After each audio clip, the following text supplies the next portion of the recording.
realmente eu acho que é fascinante, né? E eu foco nos meus treinamentos e na consultoria, porque eu acho que toda empresa precisa realmente de trabalhar essa questão da liderança, né? Então, eu Sim, escolhi esse sim. como trabalho final, né, de conclusão aí do MBA, focada aí na questão da liderança humanizada e na liderança espiritualizada, né? E eu vejo isso muito, Uhum. eu aplico treinamento de gestão de pessoas. Eu acho que o líder hoje, ele realmente precisa ser um líder mais humanizado, né? Voltado aí mais para questões aí, tanto dele, né, como Sim. gestor, realização pessoal, mas os colaboradores, para que os colaboradores também, de alguma forma, realizar, né, pessoalmente, Sim. né, profissionalmente. Então, foi, na verdade, um tema que eu desenvolvi como projeto aí final do MBA, e realmente eu acho que é muito interessante e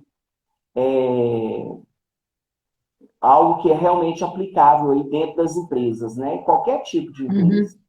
Sim, sim. Então, eu sempre procurei também focar nessa questão humanizada, e vou até um pouco mais, né? Eu acho que é muito importante os gestores e os líderes, de modo geral, atentar para esse desenvolvimento pessoal, né, do autoconhecimento mesmo. Porque o que eu percebo que os grandes, e vamos ver se você percebe isso também, concorda comigo? O que eu percebo que o grande entrave na liderança, na gestão, está na questão pessoal e individual da pessoa. Né? Então, o líder, às vezes, ele tem até muita titulação acadêmica, ele está habilitado e capacitado para aquela função, mas falta a conexão com pessoas. Né? Falta muitas vezes de um sentimento de empatia, dele se colocar no lugar do outro, né? De ele perceber qual que é a demanda do outro, e essa diversidade das habilidades, que eu percebo muito isso. Eu tenho uma história de um paciente que me procurou, e ele era sócio de um irmão, né? O irmão, ele sendo o irmão mais novo, que tinha o ensino médio.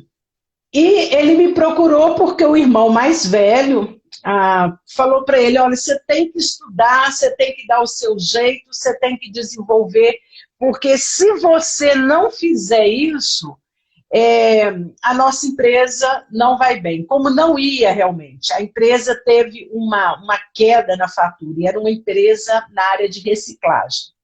Eles tinham 60 funcionários, né, que hoje deve ter mais, mas na época 60 funcionários. Então eu entendi, o outro, o irmão mais velho, ele era formado na graduação em administração de empresas com MBA em gestão de pessoas. Então o mais novo chegou para mim com uma autoestima muito baixa, falando: Cleise, eu não dou conta, eu realmente sou muito burro, e o meu irmão quer que eu estude, e eu acho que eu vou largar, vou abrir mão disso, dessa empresa, porque eu não quero voltar a estudar. Como eu sou constelador organizacional, eu fui checar o sistema de origem dele, que é a nossa família. E nas organizações, é importante a gente saber quem são ou quem foi o fundador e qual a relação que esse presidente tem com o fundador. Então, isso é muito comum em fundações, instituições, né? De ter aqueles vários fundadores e que vai passando de uma gestão para outra, né? Como cooperativas, empresas desse tipo. Bom, então, essa pessoa, que é o mais novo, quando eu perguntei para ele assim, mas quem que chegou primeiro na sua empresa? Ele falou para mim: fui eu. mas eu gosto do operacional, né? Eu gosto de separar as coisas, eu lido bem com as pessoas, mas eu estou sentindo que lá não é o meu lugar e a empresa está caindo no faturamento. E quando eu atendo uma pessoa que, se ele for empreendedor ou se ele for empresário, eu atuo fazendo a constelação individual e a constelação organizacional ao mesmo tempo. Porque o Bert Helling, ele catalogou 3 leis que são leis universais. A lei da hierarquia e da ordem, a lei do pertencimento e a lei do equilíbrio. Então, quando numa empresa os gestores estão em desequilíbrio, um só dá, doa, doa, doa, e o outro está paralisado, há um desequilíbrio. E isso vai reverberar em todos os funcionários e colaboradores. Pois bem, então foi muito interessante que eu fiz a constelação individual com ele sempre vinha na terça-feira, era a sessão, e na constelação individual, eu fui pontuando também essas 3 leis na organizacional. E na constelação eu falei para ele assim, quem foi o fundador? Ah, Cleis, o fundador da minha empresa é meu pai, tem 70 anos. Mas ele está muito cansado, nós tiramos ele da operação. E o interessante é que era uma família grande e que eles se reuniam todo dia para almoçar na casa da mãe, né? Então tinha aquela coisa de reunir. E ele disse para mim, na outra terça-feira, né, ele assimilou, não comentou nada e foi embora. Na outra terça-feira, ele chegou por volta das 4 horas e falou assim, Cleide, sabe o que eu fiz? Depois que você falou aquela questão do meu pai, né, de dar importância para ele no lugar, na empresa, eu mandei fazer uma foto dele bem grande, vou colocar na sala principal lá da empresa. Aí eu achei aquilo muito interessante, ele falou, olha, eu saindo daqui, pedi minha mãe para fazer essa surpresa de levá-lo até a empresa e lá eu vou deixar o quadro, já está lá na parede, mandei fazer também uma placa de homenagem. Então eu vi que isso era muito legal, era muito sistêmico. Eu falei, olha, dá para você incrementar um pouquinho? Será que dá para você reunir os 60 funcionários? Né? Tinha empresa, matriz e filial. Elas estão perto uma da outra. Eu falei, então, faz uma comemoração, uma celebração, e você vai escolher, vai ver o funcionário mais antigo da empresa. Ah, tem um lá que tem 15 anos. Você vai fazer uma homenagem a esse funcionário e você vai pedir para o funcionário entregar essa placa, né, em homenagem a seu pai, e aí você vai contar a história da empresa. E foi muito interessante, Cláudia, uma coisa assim, básica, mas a constelação, como ela é energia quântica, é um movimento sutil e de alma, o que aconteceu? Ele fez essa homenagem, fez o ritual, né, tornou público, reverenciando o pai, que ficou super feliz com a empresa, e ele estava no lugar de fundador, o lugar é dele, e essa empresa, ela decolou em questão de faturamento. Recentemente, eu recebi um outro empresário que eles estão num distrito industrial, que tem uma empresa próxima dele, e viu que essa empresa, da qual eu estou falando, dos 2 irmãos, estava muito próspera. E aí a secretária, ele conversando com a secretária, falou, mas por que esse pessoal melhorou tanto de uma hora para outra? Aí uma secretária falou, olha, tem uma tal de Cleise aí que fez um trabalho. Então ele chegou para mim assim, ô Cleise, eu sou vizinho do fulano, eu quero que você faça o mesmo trabalho que foi feito para ele. Então, o que eu tenho observado na minha prática é que quando fere alguma lei sistêmica, a empresa ou a instituição, ela não consegue ter essa sinergia, essa harmonia. Eu não sei se você percebe isso, eu vejo isso muito nas empresas familiares, né, que seja aquela que foi deixando de herança e vai passando de pai para filho, ou então em organizações onde o casal é sócio. Então, quando nós alinhamos essas leis sistêmicas do equilíbrio, né, do pertencimento, se um funcionário, outro dia mesmo, um empresário, eles destituíram um sócio e a empresa veio abaixo em termos de faturamento. E aí ele me procurou. O que eu faço? Eu falei, olha, você tem que reconciliar com esse sócio. A mágoa dele pode fazer com que a sua empresa fale. E aí trabalhamos essa forma de reverenciar, né? De falar para a pessoa assim, olha, você prestou 5 anos, 6, 10 anos de serviço, eu te agradeço muito. O colaborador, quando ele sai magoado da instituição, da empresa, essa empresa não progride. Essa semana, uma outra empresa me procurou, que é uma empresa que eu já faço mentoria, dizendo o seguinte, Cleise, eu não sei, foi a diretora de RH que me procurou, nós não sabemos como proceder, nós perdemos uma pessoa do nosso quadro, uma colaboradora de Covid. E o nome dela, a foto dela, fica na nossa página. Então, a gente não sabe se tira o que faz.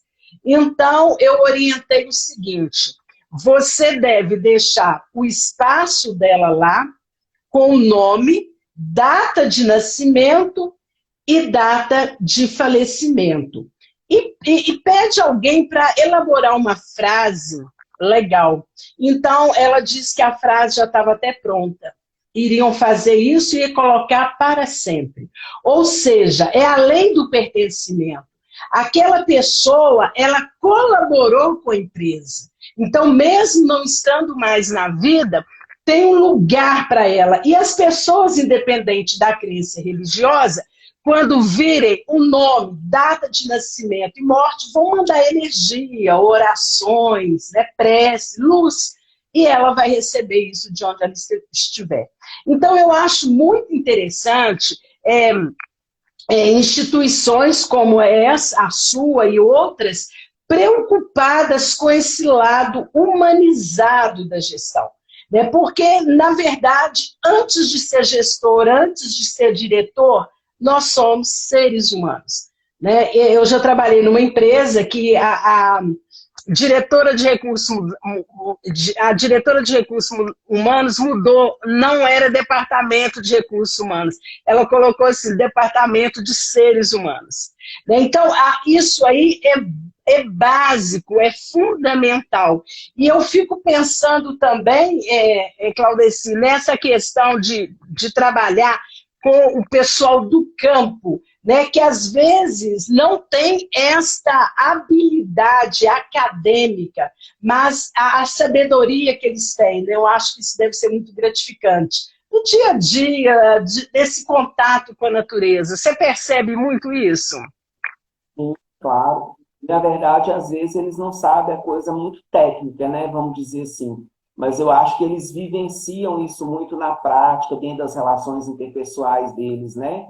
Então, quando a gente fala de liderança, da formação de liderança, a gente, de certa forma, adequa, né, essa questão de como você vai expor a importância dessa formação de líderes, né, que eles precisam ter dentro da organização deles, né? Mas, com certeza, eu acho que um ponto positivo que eles têm é a questão da facilidade do relacionamento interpessoal, né? De convívio um com os outros, né? E eles dão muita importância disso. Então, eu acho que isso é extremamente importante. E, olha, eu acho que é muito interessante essa questão da liderança, dentro do que você falou, até de reconhecimento, e trabalhar essa questão do senso de pertencimento. E eu acho que essa questão da liderança, né, por ser um tema muito rico, e principalmente, né, que hoje a liderança humanizada, ela é algo que é realmente muito inovadora dentro das organizações, mas é extremamente a gente mudar esse conceito da liderança dentro do sistema organizacional para focar a importância de quanto mais líderes a organização tiver, melhor. né? Então, eu falo muito dentro do curso que é focado nessa área da liderança, que é importante essa formação de líderes, que é importante trabalhar o senso de pertencimento das pessoas, porque a partir do momento que ela faz parte da organização, indiferente do que ela faz, ela é responsável pelo resultado final, né?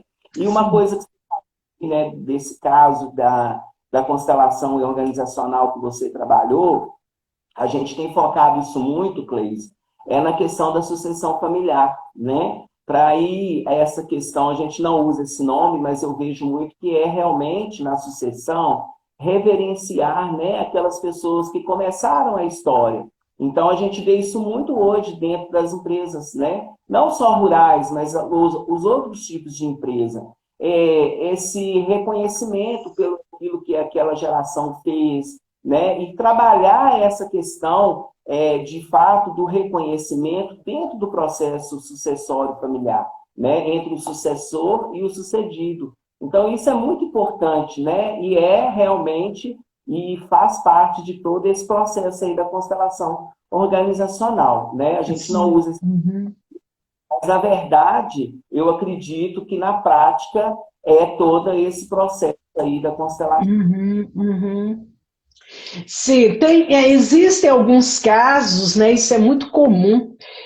Um avô que deixa uma fortuna, que deixa bens, que deixa fazenda, e quando chega nos netos, já se esvaiu tudo, já perdeu toda aquela fortuna. E muitas vezes isso é em decorrência da falta de honrar quem veio antes, que são os nossos ancestrais. Esse impacto com a nossa ancestralidade ele é muito forte, porque pode-se acontecer um fenômeno tal agora, mas que isso vem arrastando as 7 gerações anteriores a nós. Essa questão que a gente não percebe.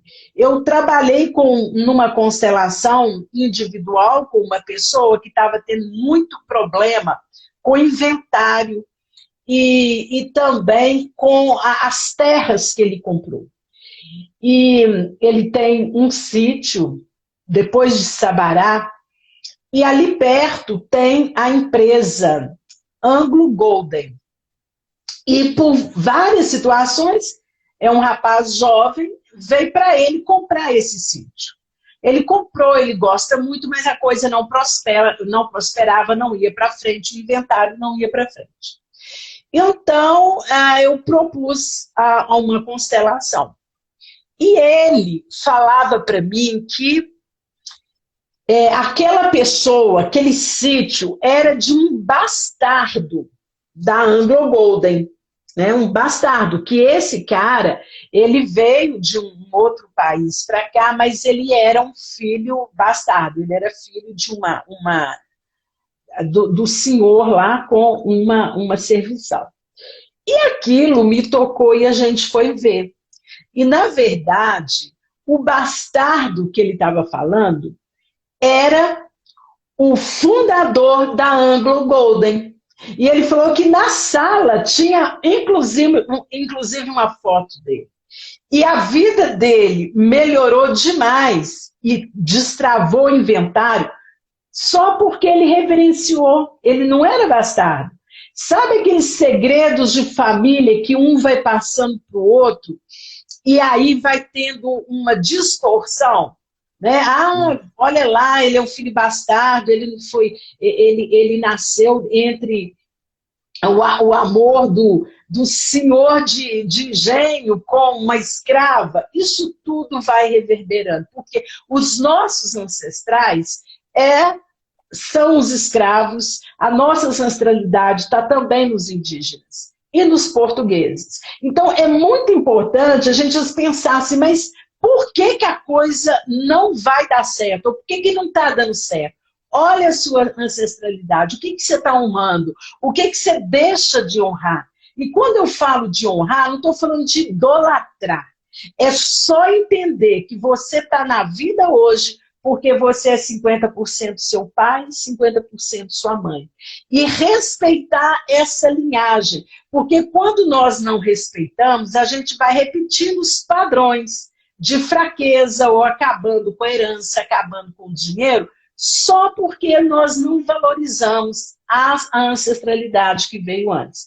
Então, são situações aparentemente bobas. Ah, mas será que isso faz sentido? E faz todo sentido. Então, eu gostei desse tema de trabalhar a liderança humanizada, porque eu acho que cada vez mais as organizações precisam ter essa humanidade, né, de ver aquilo que você falou, independente da função da pessoa, ela pertence. Então, às vezes, tem uma pessoa trabalhando e faz serviços gerais, ou às vezes ele é o faxineiro. Chega um gestor novo, cheio de ideias, e demite essa pessoa sem justa causa, sem nem mesmo olhar para ela. A empresa vem à falência.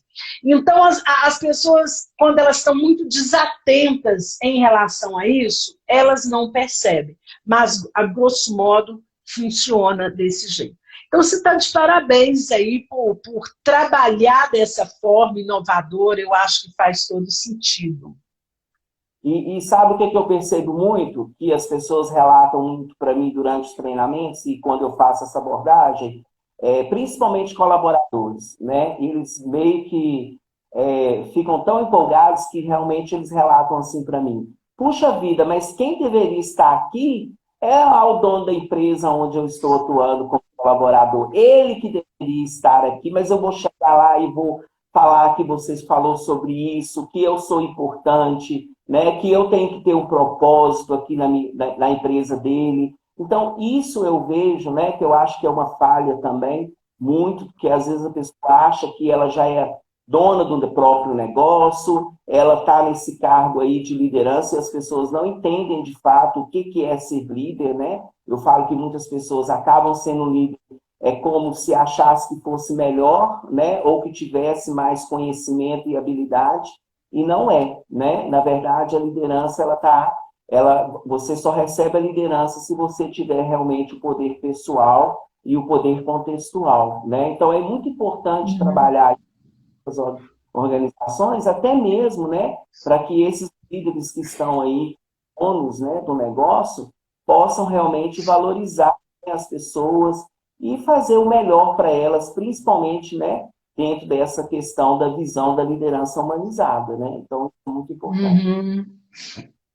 E aí, cai naquele outro conceito, né, de grupo, equipe, time, né? Eu acho que o propósito melhor das organizações da empresa é transformar essa equipe em time, né? Porque no time, embora cada um tenha uma função diferente, eles têm o mesmo objetivo e todo mundo sabe. Então, se a gente pegar a analogia do jogo do futebol, de um time de futebol, é isso. Todos têm importância, desde o técnico, o goleiro, o centroavante, eu não sei as posições, mas todos têm importância. E eles, fica claro para esse time, no caso do time de futebol, fica claro para eles qual é a meta, é sempre vencer. Qual a melhor estratégia para vencer? E às vezes na empresa, ela funciona como um grupo, ou no máximo como equipe. Uma equipe não conhece a proposta do outro. E às vezes vão contra, né? Não tem um propósito, uma missão. E quando todos os colaboradores sabem, conhecem a missão da empresa, da organização, possivelmente eles vão ser um time. Cada um vai fazer a sua parte, mas com um propósito maior, uma missão mesmo. E aí a gente vê algumas empresas, você entra, está escrito lá, missão, visão, mas o funcionário, o colaborador, muitas vezes não sabe qual que é esse propósito da empresa, não é isso? Isso, né, que eu acho que isso eu chamo como princípios da empresa, né, missão, visão e valores. E muitas das vezes você tem um colaborador lá que nunca ouviu falar qual é a missão. Eu acho até que muitos também nem pensam nisso, às vezes até desconhecem a importância disso, né?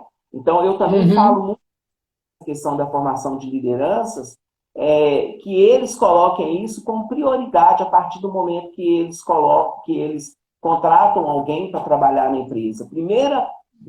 Isso é o primeiro passo para que essa pessoa que esteja ali como colaborador, que ela entre ali, mas sabendo, né, da importância e os princípios que essa empresa tem.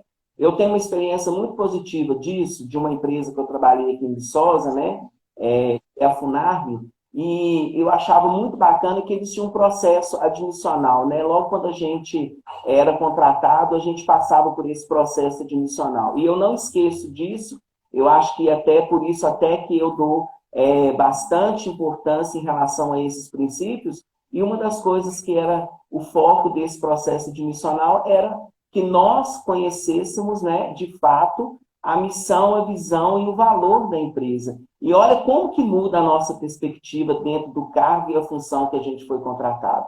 Faz toda a diferença, né? Sim, com certeza. Muito legal. Dentro dessa sua prática aí com a liderança humanizada, Cláudio, qual foi uma forma ou uma experiência que você considera uma das mais impactantes que você já passou? Eu acho que é a oportunidade de eu repercutir esse tema que eu considero muito importante, né? Quando eu comecei a trabalhar e a pesquisar para o meu trabalho de conclusão do MBA, eu realmente assim, já me via lá no futuro já falando, né? E realmente conseguindo, de alguma forma, propagar essa importância da liderança humanizada, né? Então, eu acho assim, não foram só a experiência que eu já vivi, mas que eu estou neste momento, atualmente, vivendo, poder, de fato, né, repercutir isso junto, né, não só nos treinamentos, mas, de alguma forma, também nas minhas consultorias, né, porque eu evidencio muito isso dentro da consultoria, né, voltado aí para essa questão da liderança humanizada. Então, quando eu atendo aí um empresário dentro das necessidades e demandas dele, eu foco muito nisso, tentando fazer com que ele desenvolva essa capacidade e essa habilidade, né, de fato, de serem líderes. Então, assim, já tem um tempo, né, que você vem fazendo isso. Eu sempre me lembro de uma época que eu fui fazer um trabalho, eram com prefeitos, né, em Viçosa, e nessa época, se era funcionário, acho que eu era funcionário da Funarb, né? Você lembra disso? E aí eu fui falar de relações interpessoais com esses prefeitos, e eles te procuravam, né? Tinha várias pessoas para eles procurarem, conversar, mas ficava-se uma fila de você explicando e dando consultoria. E eu falei, Claudeci, olha aí, você tem todo jeito. Não sei se você lembra disso, mas eu lembro. Vê isso, né, como consultoria, o que você pode fazer, porque é o seu lado empreendedor. Eu acho que quando uma pessoa ela desperta para isso, né, que na verdade é um risco que ela corre, ela precisa ser ousada para você empreender. E aí, quando eu vejo agora, né, onde você está, o que você está fazendo, é muito legal. Eu fico muito feliz de ver essa evolução, porque é isso mesmo que as organizações estão precisando. Elas precisam de um novo olhar, esse olhar humanizado, de ver o que é que está acontecendo e o que a gente pode proporcionar de diferente, que às vezes não é nem o convencional, né? É o diferente, mas que é o simples também. Eu vejo que a vida é muito simples. Nós é que complicamos, com muitas teorias, né, muitos títulos, achando que isso vai dar um impacto maior. E às vezes não, é essa humanidade mesmo, não é isso? Interessante você falar isso, né? Eu me lembro dessa situação, e coincidentemente hoje eu estou dando um curso na Semana do Fazendeiro. Na verdade, eu estou dando 3 cursos na Semana do Fazendeiro. E hoje de manhã eu tenho um curso da modalidade ao vivo virtual, e o curso é Educação Financeira e Empreendedora. Então, ontem eu terminei a parte da educação financeira e hoje eu comecei com a parte de educação empreendedora. E aí hoje eu conceituei para eles, né? Fiz toda uma abordagem, perguntei para eles o que que eles entendem por empreendedorismo, se, o que que eles já ouviram falar, o que que é uma pessoa empreendedora. E aí foi muito legal, né? Geralmente quando eu vou introduzir esse assunto, eu faço um brainstorming com eles, eu faço com que eles falem o que vem na mente deles. Aí hoje eu conceituei isso e eu trabalhei com eles hoje as 10 características empreendedoras, né? Eu falei das 10 principais características. E desde o início eu falei para eles, olha, gente, não adianta só saber a questão da característica empreendedora, e na verdade, o que é importante é a mudança de comportamento, né? Não adianta eu saber qual característica empreendedora eu preciso ter e não ter ela no meu dia a dia, né? Então eu falei isso Uhum. muito. Então eu fui, né, pontuando cada característica.